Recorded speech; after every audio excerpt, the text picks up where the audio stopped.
Beyond safety audits, beyond building codes, beyond fire exits on paper, there's one brutal truth we must confront. When fire breaks out, drop the phone and run. No video, no selfie, no live stream, just run. Teach your family to do the same. This is Quick Take, your quick guide. I'm Smita Prakash.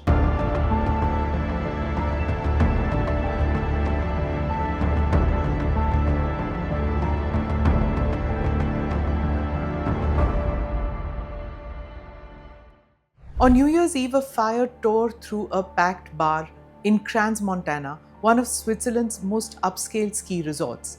It was meant to be a night of celebration. Instead, it descended into panic, smoke, and death. Around 40 people lost their lives. More than 100 were injured.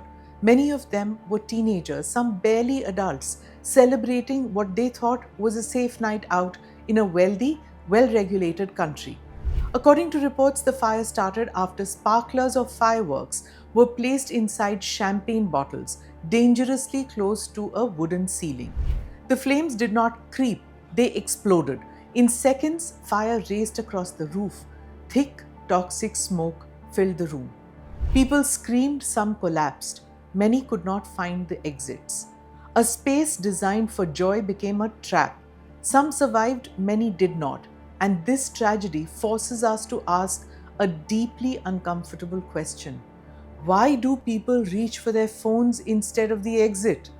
Eyewitness accounts and early videos suggest that several people began recording the fire as it spread, to capture the moment, to document the chaos, to go live.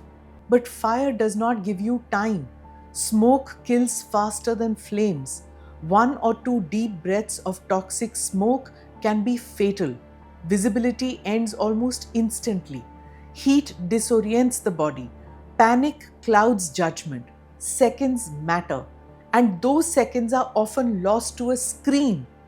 This is not unique to Switzerland. We saw the same deadly instinct recently in India at a bar in Goa when a fire broke out. Many people initially failed to grasp the seriousness of the situation. Some hesitated, some watched, some recorded. By the time panic set in, escape routes were already compromised. What should have been an immediate evacuation turned into confusion and delay. Different country, different setting, same fatal human behavior. So what should you actually do when a fire breaks out? First, if you see fire or thick smoke, leave immediately. Do not wait, do not investigate, do not try to understand what's happening, and do not film. Second, stay low. Smoke rises, the cleanest air is closer to the ground. Crawl if you have to. It may feel unnatural, but it can save your life. Third, follow illuminated exit signs. Never assume you remember the layout of a venue, especially in the dark and under stress. Fourth, never use lifts. Always take the stairs. If your clothes catch fire, stop, drop, and roll. Never run while burning. And finally, once you are out, stay out. Do not go back for belongings, not for jackets, passports, wallets, not for phones, not for friends who have probably already exited. Emergency responders are trained for this. You are not. So, what is the real lesson from the Swiss resort tragedy? It's not just about fireworks indoors. It's not about wooden ceilings. It's not just about overcrowded venues. It's about awareness and about one simple life-saving rule.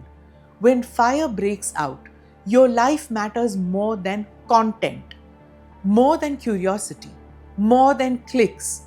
The same holds true if you are in a road accident or witness an accident. Get out of the scene or help the people in need. Do not film it.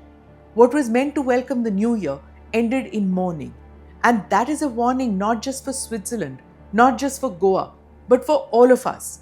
When fire breaks out, drop the phone and run.